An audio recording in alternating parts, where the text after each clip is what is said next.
okay, now for the fun question. Should boutique labels reserve themselves for just doing obscure films? I kind of want to pin the answer as no. It's one of those things of whenever someone like Criterion or Arrow Video is suddenly like, oh, hey, we're going to do this big release, say Criterion with Wall-E, for example, it becomes a trigger point for some, I'd say audiences, for some consumers who are arguing, no, Arrow Video should focus on doing, obscure Italian horror films and giving them great restorations and stuff like that. And Criterion should do European horror and, Asian horror and, not just horror, but, they should have a focus point. That's, Criterion, maybe American cinema, for example, Brian De Palma films, for example, there's a lot of variations because they do so many different types of films. But of course, when you get to the big blockbuster ones, the ones that say those Michael Bay ones that were on the Criterion collection, for example, as someone like myself who loves buying all kinds of films, to see a brand like Criterion or Arrow do a bigger release, a film that you'd be like, oh shit, alright, they're doing that. When Arrow did Man from U.N.C.L.E. recently, which, pretty common release. It's a studio film. These are all films that are studio films, but this is big studio film. This is millions of dollars into a studio film with big name actors. It's a recent kind of film. And people get concerned and annoyed sometimes. And there's obviously difference in factors. A big release like, Man from U.N.C.L.E. or Wall-E, if popular enough and does well in terms of sales, can allow these boutique labels to, actually focus a lot more of their time and a lot more of that money onto other small labels that wouldn't get such, high demand in terms of actual purchases. But at the same time, it also gives them a window into doing big releases like this, to give a, big blockbuster film or something that has high finance put into it, a bloody expensive movie, gives it, something like, again, Wall-E allows Criterion to do more Disney films, to actually give them proper treatment, to give them good 4K restorations, to give them a good selection of special features. And that's one of those areas where it's that's kind of the tipping point, I feel like, where a lot of people are going to say, no, boutique brands should focus on doing their own specific thing. Again, Arrow is more famous for doing Italian horror films or westerns or whatever, and occasional Japanese films, and that's great. I love that. You got 88 films of their Hong Kong cinema. You got Eureka with their old noirs and early British cinema. You've got Criterion with kind of anything. Realistically, they do so much, but it's also because they happen to get licenses that Arrow can't do, because Arrow and Eureka and Second Sight are all competing because they're in the same market. They're all in the UK. They only one of them can probably get the license. And then there's other people like Studio Canal and whatever who will also come in and take their cut and fee and whatever. So at least Criterion kind of has their own liberation there. And again, you have other American brands like Scream Factory, and then the contrast to that is Vinegar Syndrome. Where Vinegar Syndrome is hey, you want this weird Denmark monster movie called Reptilicus on 4K UHD, 3-disc set, fuck ton of special features, beautifully remastered, both cuts.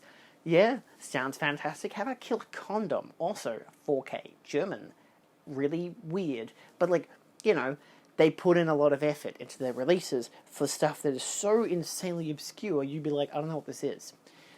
But then Scream Factory, who used to do that, used to have their focus on obscure slasher films from the 80s, slashers, sci-fis, whatever, kind of becoming more modern and chic. They've got the latest, the 2013 Evil Dead film, but then they're also doing all these, I'm pretty sure it's at least Shout Select who are doing all these random, 90s kind of, I was going to say girly films, like Steel Magnolias or something, but stuff in that area where it's kind of coming of age films. I was going to say girly, but I mean, there's a female focus to a lot of them, which obviously isn't a problem, but it's more of a coming of age films, but I think that's just their Shout Select, because they even have one, Harry Met Sally. And it's just, there's obviously, heaps.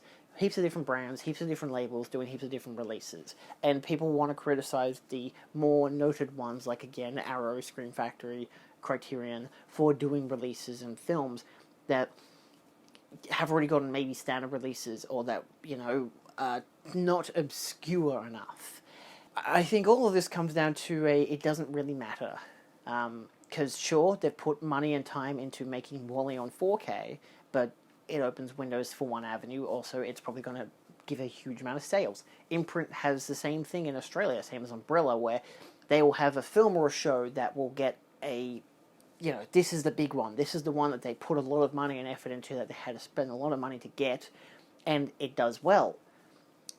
But then maybe on the odd occasion they'll get stuff that flies off the shelves. They don't expect this TV show, this movie, to do as well as it does.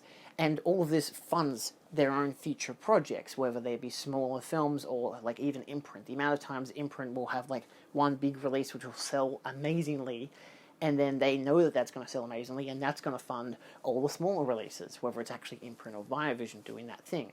They do a lot of British TV shows because they sell really well, which is good, because it also encourages them and encourages every other brand and label to preserve more film, to get more releases of films. And that's kind of where the tail end is that for someone like me who could, be on that argument of, we don't need The Man from U.N.C.L.E. from Arrow Video, they could have done a random, obscure Italian film, or given us a new 4K of, a Dario Argento film or something, Even though I'm pretty sure in the same bundle they did Torso on 4K, not Argento, but still Italian horror, and one that I would maybe argue needed a 4K. Their previous release for that one was a 2K restoration. It still looked great. But it's that thing of, it's preservation. Like, nonetheless, it's preservation. It's a boutique label getting the opportunity to do justice to a film that probably does not have the justice it deserves in terms of a restoration, in terms of a physical media release. And that's great. Sure, there are a bunch of films that they will do, or they will even recycle older films to put them onto 4K because they only did a 2K scan or a 4K scan last time on Blu-ray a couple of years ago. That's becoming a whole thing of its own right with Criterion and Scream Factory and Arrow in particular. But it's still allowing them to put more time and money into other things. I won't argue whether or not, Arrow and Scream Factory and Criterion porting their old Blu-rays onto 4K just because they have the rights still. Is that a good thing? It's kind of its own question, arguably, yes. As it is, you get the 4K version of these films, which is great. But does that slot out of, say, 5 for the month per each brand's release, does it now become kind of faltered because, that whole release is now being, taken away a slot from another film that could have gotten a brand new restoration that doesn't have a restoration? It always comes to that thing where I would always love to talk to the people who are in charge of actually selecting what films, and is it a question of, hey, it's cheaper to do this release, say, Carry on 4K, re-releasing the same package that they've already done, same poster, same, booklet, the same essays and everything, same special features, nothing brand new, just a UHD disc. And a solo UHD disc. They don't put it with Blu-rays anymore, which I am still irky about. I'd love them to have Blu-rays instead of just 4Ks, but then that would also make the complaint of, but it's got a Blu-ray and I've already got the Blu-ray and it costs more because it has the Blu-ray disc as well as the 4K disc, and there's a fucking lot of shit. But I would love to ask them,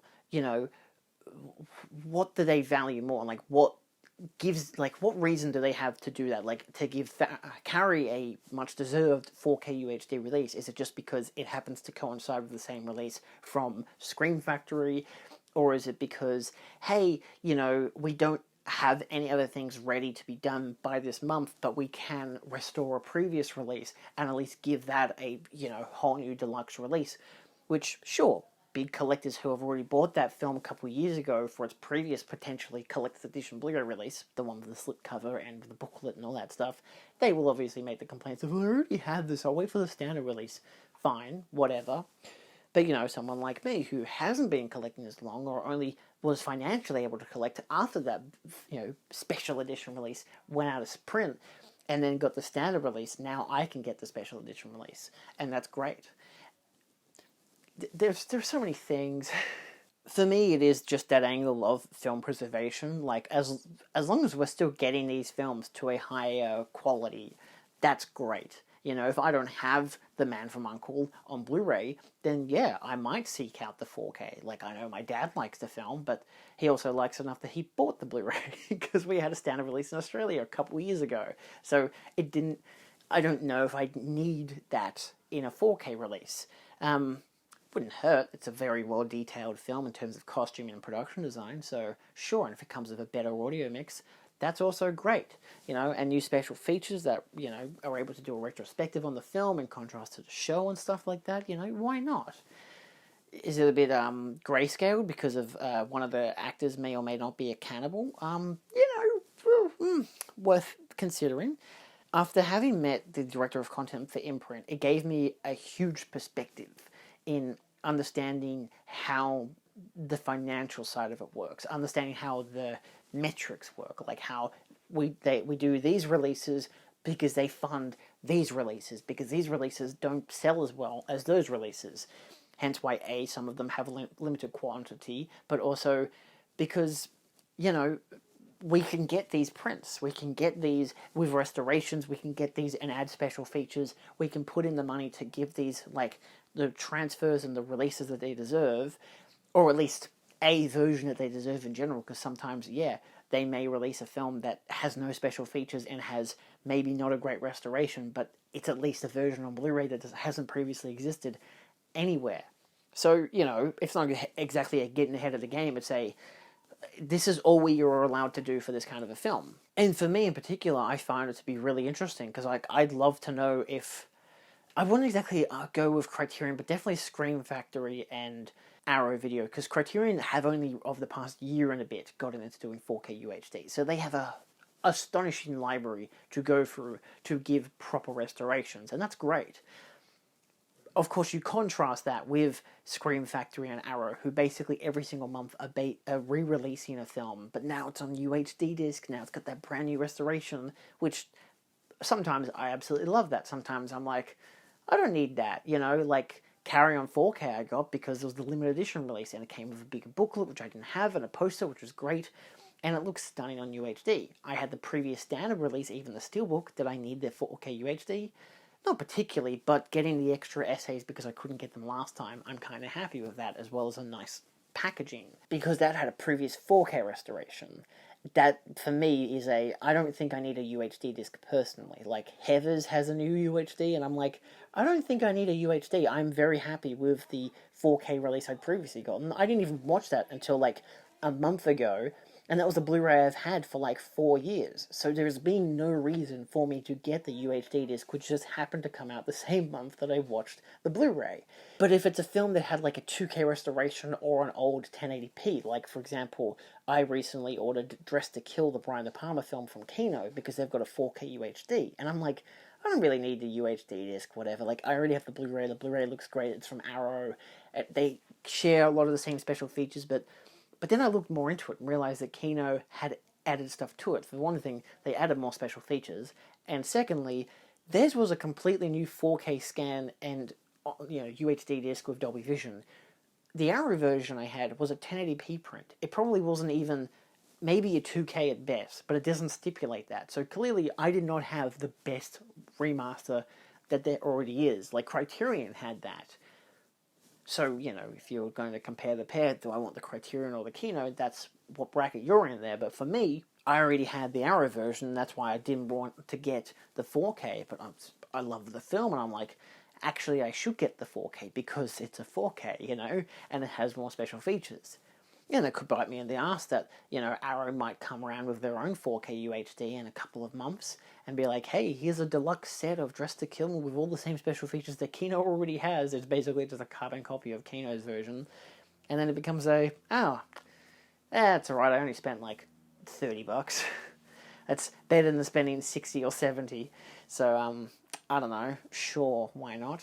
And Kino's at least comes with a Blu-ray disc as well, not just the 4K, so that's usually a benefit there too.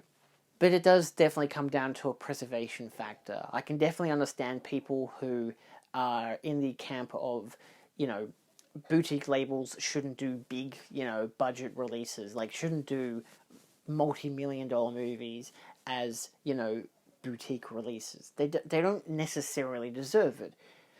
But then also, why not? Nobody complains when Turbine has a release because they just happen to get the 4K rights for so many films and nobody bats an eye, And that's great. It's like, good. Let them do what they're doing. Like, they give you a media book. They give you a great special presentation. The films usually look amazing. Maybe they even come with soundtracks. There's a lot of stuff the Germans can do that a lot of people can't do when it comes to physical media releases. And it just, for me, re-emphasizes that factor of, yeah, sure, Arrow could not do this film that will, especially in their local market, probably perform really, really well in terms of sales, and will hence fund them to do a lot more great restorations of smaller films that no one's ever heard of, which is great.